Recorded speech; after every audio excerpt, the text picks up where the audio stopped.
Welcome back to another episode of 40 Facts About the 40K Universe. I am your host, Gershwin, and you are watching One Mind Syndicate. Today we continue talking about the Forge Worlds of the Imperium as we get into Cerix Magnus, a Forge World found in the Ascalon sector. If you're new to the channel, subscribe. We post Warhammer 40K content every single day, and if you have any comments or suggestions, just put that down in the comment section below. But with that said, let's get into 40 facts on the Forge World of Cerix Magnus. Ascalon is host to many Forge Worlds of the Adeptus Mechanicus, the greatest of which is Cerix Magnus. It exists in the Mechanicum's own empire that coexists within the sector. Despite this, Cerix, and to a lesser extent its sister Forge Worlds, Sylvanas Binary and Core Theta, are as reliant on the sector as it is on them, for without raw materials from elsewhere, the forges would sputter and grow cold. Cerix Magnus must have been settled soon after the Ascalon's founding, for it has been populated by the servants of the Machine God, or their predecessors, for as long as any record states. The world's ancient history is largely unknown outside of its own data repositories, and the master of Cerix Magnus refuses outsider access to their archives. It is assumed that the world was host to some engineer caste even before the Scions of Mars rose as a power during the earliest days of the Imperium. With the arrival of the Imperial expeditionary fleets and the Mechanica, it and its sister worlds were readily transformed to the control of the machine cult. Fragmentary records hint at an unnamed treachery during this period, but areas of the three Forge Worlds archives have been deliberately sealed or even destroyed, and the truth may never be known. However, echoes of this terrible occurrence, whispered as the brass scouring, still ring across the millennia. Throughout the age of the Imperium, Cerix Magnus has led the Forge Worlds of the Ascalon, entering into a number of reciprocal arrangements with other factions, including several nearby knightly worlds. In return for the supply of weapons and other advanced materials they manufacture, the numerous other worlds serve what needs it cannot meet itself. These range from raw natural resources vital to manufacturing, to knights and other forces in time of armed conflict, to a supply of sinners to be converted into the many servitors each forge relies upon for its many tasks. Outsiders are not welcomed upon Cerix Magnus, nor indeed any Adeptus Mechanicus holding in the sector, but those who do have cause to visit the world report that it is hostile to most forms of non-augmented life. The atmosphere is thin, providing scant protection from the baleful radiation cast upon it by the system's bloated star, Cerix Trinus. So massive and bright is this star that Cerix Magnus is thought to have had its orbit altered at some point in the distant past, in order to survive the periodic storms emanating from its photosphere. The planet's surface is cast in a ghostly blue light by its star, which despite its great distance looms threateningly in the polluted sky. No oceans exist, and the world's mountain ranges have long since been hollowed out to form the core of its factory hives. The highest point on the surface is Assembly 010, a mountain hive rearing almost 20 kilometers into the atmosphere, its interior plunging so deep into the crust it is thought to penetrate the mantle below. Assembly 010 is the seat of the ruling council of Cerix Magnus, the Quorum Primus, a body that has absolute power over every servant of the Omnissiah on the planet, and has had nominal command over Sylvanas Binary, Core Theta, and many lesser Forge Worlds across the sector. Cerix Magnus produces a massive range of weapons and other advanced materials, but over the millennia have established itself in a number of specialized areas. It is perhaps best known for the superior technologies that rely on exotic field effects. These range from plasma containment systems to personal field projectors, but at the extremes include teleportation devices and Geller field systems based on venerated ancient templates. In addition to its primary function as a center of advanced manufacturing, Cerix Magnus sometimes serves as a layover point for the Adeptus Mechanicus explorator fleets that roam the sector and beyond in search for archaeotech and other treasures.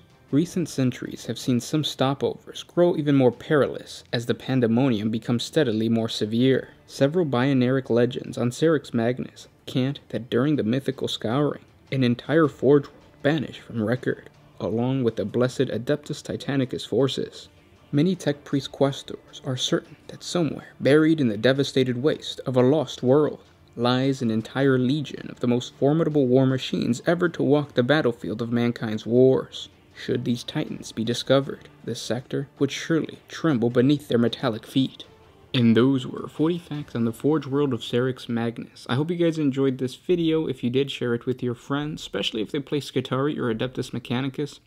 The thing about the lore with the Scutari or with an Adeptus Mechanicus army is that you kind of get funneled into the belief that you are being led by the Mechanicum on Mars. The Fabricator General, whatever orders he gives, that's pretty much what the Scutari will follow. But in reality, there's a completely different hierarchy depending on what sector of the Imperium you inhabit, or if you know, certain areas of the Imperium have been closed off because of warp storms. Now, of course, there are different types of Forge worlds that you could actually take. Each one has its own little special bonus that you get when you're actually playing on the battlefield, but at the end of the day, they all kind of still answer to the Omnissiah or the teachings of the Fabricator General. And again, I've talked about these guys before, but there is actually a group online called Iron Sleet, and they're on Instagram. They have their own website, and they've been on multiple White Dwarf magazines, or at least multiple of their members have been on White Dwarf magazines. But basically, they're the guys known for the Blanchitsu style, and they created a campaign called, I think it was Thorn's Moon Crusade. Basically, the story went that there was a sector of the Imperium that was blocked off, and that sector had a strong Adeptus Mechanicus present that, of course, got corrupted because of the chaos that already existed within the sector and because of the warp storm. And then when it got rediscovered, when the Crusade came in, they realized that all these Adeptus Mechanicus or former Adeptus Mechanicus legions had all turned to chaos, and they have some really cool looking, you know, kit bash sculpts that are pretty badass. But you could also use that for your lore, just like the Ascalon sector seems to be getting shut off because of the Pandemonium, which is a warp storm that's going on in the sector. You can create some similar storm that has sealed your Scutari Legion, and they could either have stayed loyal to the Emperor or, of course, turned against the Emperor. And by turning against the Emperor, it doesn't necessarily have to be in a chaotic way. You could also turn against the Emperor in more of a independence type of way, like you form your own independence because you need to. You are away from just the Imperium as a whole. The warp storm has closed you off. And a good way to show this is you creating your own, like, Fabricator General or your own type of assembly, your own council. Like the guys on Cerix Magnus that live on Assembly 010, they rule over all of the sector as far as the Adeptus Mechanicus. It would be really awesome if you could create a sculpt of a Tech Priest or something like that, of a Dominus, and he can be the one who normally leads the Adeptus Mechanicus Legion that you have, but at the same time is slowly becoming loyal to the Emperor.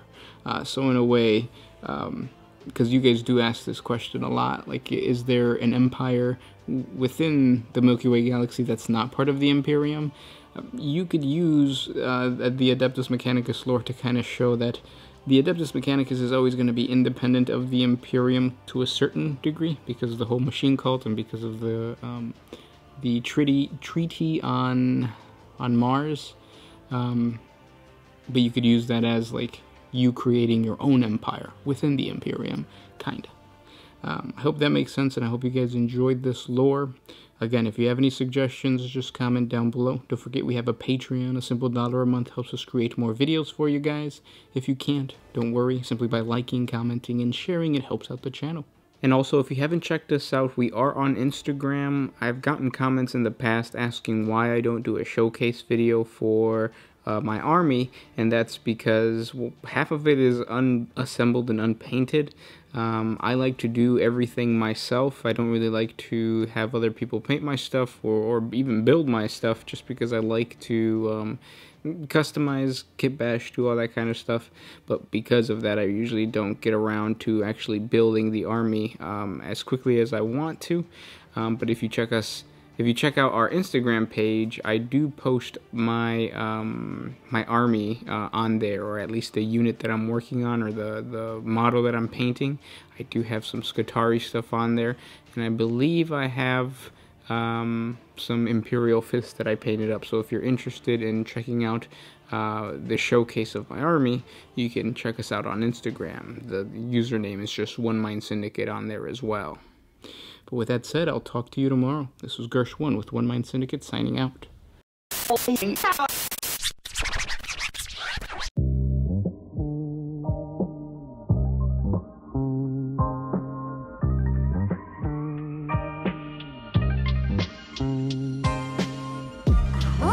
used to put my freedom first in any situation.